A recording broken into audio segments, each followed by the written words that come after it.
Kita tahu sendiri bahwa sebagai seorang Kristen, Alkitab adalah dasar dan otoritas tertinggi dalam kehidupan kita, Bapak Ibu.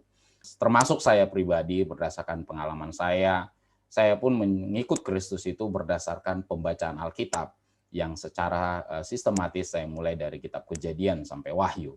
Nah, saya perhatikan fenomenal sebenarnya di kalangan Kristen bahwa banyak orang Kristen hanya ingat berkatnya, tapi tidak ingat apa kalimat atau apa frase sebelum berkat itu. Sebagai contoh, di dalam Yohanes 15 ayat 7, kita selalu mungkin akan ingat, mintalah apa saja yang kamu kehendaki dan kamu akan menerimanya. Nah, orang Kristen lebih suka dengan ayat yang terakhir ini, yaitu frase yang terakhir ini, yaitu mintalah apa saja yang kamu kehendaki dan kamu akan menerimanya. Tapi Bapak Ibu lupa dengan ayat yang di atasnya ya, yaitu jikalau kamu tinggal di dalam aku dan firmanku tinggal di dalam kamu. Kita ingat berkatnya, kita ingat akibatnya, tapi tidak ingat tanda kutip syarat yang di atas sebelum kita mendapatkan berkat itu, yaitu firman tinggal di dalam kita. Dan kita juga ingat ya Bapak Ibu ayat yang paling populer di Mazmur 1 ayat 1 sampai 3, apa saja yang diperbuatnya berhasil. Nah, Bapak Ibu semua, ini kita bisa langsung ingat apa saja yang diperbuatnya berhasil. Tapi tanda kutip kita lupa ya, yang kesukaannya ialah Taurat Tuhan dan yang merenungkan Taurat itu siang dan malam. Kita ingat berkatnya tapi tidak ingat apa frase atau kalimat yang di atasnya gitu. Nah, kita juga pernah ya, firman-Mu itu pelita bagi kakiku dan terang bagi jalanku, selalu. Bahkan ada lagunya yang bisa kita nyanyikan Bapak Ibu. Tapi faktanya di lapangan Bapak Ibu apa? Ini orang Kristen masih malas baca Alkitab. Ini adalah fakta yang fenomenal yang saya perhatikan dari berbagai macam orang Bapak Ibu. Jadi kalau Bapak Ibu perhatikan, mayoritas bukan hanya kalangan akademisi, orang awam juga kebanyakan Bapak Ibu malas sekali membaca Alkitab dan tidak menjadikan Alkitab sebagai otoritas tertinggi dalam kehidupannya. Nah, ini yang akan kita bahas Bapak Ibu. Saya akan bahas berdasarkan latar belakang saya sebagai seorang penerjemah supaya kita bisa memahami bahwa loh, kita tinggal baca saja kok masih malas ya. Kenapa yang sudah diterjemahkan pun ke dalam bahasa Indonesia masih juga nggak mau membacanya? Bagaimana kalau seandainya kian kita menggunakan bahasa aslinya langsung gitu? Nah, ini tujuannya adalah untuk membuka pikiran kita oleh karena pekerjaan Roh Kudus bahwasanya inilah yang diharapkan dari kita. Jangan ingat berkatnya, tapi lihat dulu apa tanda kutip, apa syaratnya yang harus kita penuhi dulu supaya kita bisa sampai ke sana Bapak Ibu. Nah, kalau Bapak Ibu perhatikan ya, saya udah pernah tanya ya, ini Alkitab, gambar ini adalah gambar Alkitab. Kita udah pernah tanya gitu misalnya, berapa banyak, sudah berapa kali orang yang sudah baca Kejadian sampai Wahyu. Nah, fakta yang mengejutkan, bahkan ketika saya membawa seminar di beberapa sekolah tinggi teologi pun, ketika saya ajukan pertanyaan ini kepada para akademisi, baik para calon sarjana, calon magister, bahkan yang sudah dosen sekalipun, magister dan bahkan doktoral, saya sudah tanya, sudah berapa kali baca Kejadian sampai Wahyu? Nah, sangat minim sekali Bapak Ibu, bahkan di kalangan akademisi sekalipun, membaca Kejadian sampai Wahyu itu adalah hal yang jarang sekali dilakukan oleh orang Kristen. Nah, di kalangan akademisi saja jarang, apalagi di kalangan awam. Nah, kalau misalnya saya tanya, siapa yang sudah baca 20 kali gitu? Nah, jarang sekali ada, bahkan ya sejauh pengalaman saya membawa seminar, belum pernah ada orang yang saya jumpai, ada seorang akademisi yang bisa baca 20 kali Kejadian sampai Wahyu sepanjang umur hidupnya. 1, 2, 3, atau 5, itu biasa.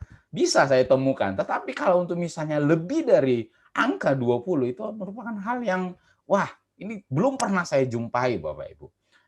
Nah, ini adalah salah satu yang perlu harus kita pahami bahwa, lah, kalau misalnya kita jadikan bahwa kesukaan kita adalah firman Tuhan, Alkitab, mohon maaf Bapak Ibu, sudah pasti bahwa sebagian besar dari kehidupan kita pun pasti kita akan alokasikan waktu kita akan alokasikan seluruh energi kita untuk yang namanya firman Allah. Kita untuk update status misalnya di WhatsApp, di Facebook, di media sosial, kita bisa menghabiskan waktu berjam-jam gitu. Tetapi untuk mengalokasikan waktu kita untuk membaca firman Tuhan, yang mungkin sangat minim sekali Bapak Ibu. Nah, saya sudah katakan, saya dalam istilah ini saya katakan bahwa orang Kristen itu sudah terlalu enak. Nah, kenapa enak Bapak Ibu? Nah, saya berangkat dari latar belakang kami. Kami ketika belajar Quran, kami ada mengikuti tahapan-tahapan yang tidak mudah Bapak Ibu. Kami harus belajar dulu tahsin Quran namanya. Kami belajar dari Iqra 1 sampai Iqra 6. Setelah kami lulus bisa baca, kami lanjutkan ke tahfiz Quran. Kami mulai menghafal Quran itu. Dan setelah kami sampai ke tahap itu, kami memasuki tahap yang namanya tatwij Quran. Kami sudah mulai menggali huruf hijaiyah yang ada di dalam Quran. Nah, setelah sampai di dalam Quran, kami masuk ke dalam hadis. Di situ kami belajar mana yang namanya sahih, mana yang hasan, mana yang dhaif. Kami pelajari Bapak Ibu. Dan itu semua Bapak Ibu dalam bahasa Arab. Tidak ada dalam bahasa Indonesia.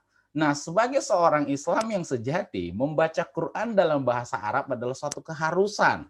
Nah, kalau misalnya ada orang Islam yang membaca Quran terjemahan dalam bahasa Indonesia, masih kurang afdol, masih kurang lebih baik bila dibandingkan kita menggunakan langsung bahasa aslinya. Nah, saudara-saudara kita yang dari Islam, semuanya membaca kitab suci mereka dalam bahasa aslinya, dalam bahasa Arab, Bapak Ibu. Nah, coba kalau seandainya orang Kristen disuruh baca tulisan yang seperti ini, Bapak Ibu. Tentu saja sudah menjadi masalah besar. Bahasa Indonesia saja belum lulus, belum semua dibaca, apalagi disuruh baca tulisan yang ini. Atau yang ini Bapak Ibu. Atau yang ini. Bayangkan, bahasa Alkitab disusun oleh 3 bahasa. Bahasa Ibrani, bahasa Aramik, dan bahasa Yunani. Cobalah kalau seandainya orang Kristen disuruh wajib baca 3 bahasa ini.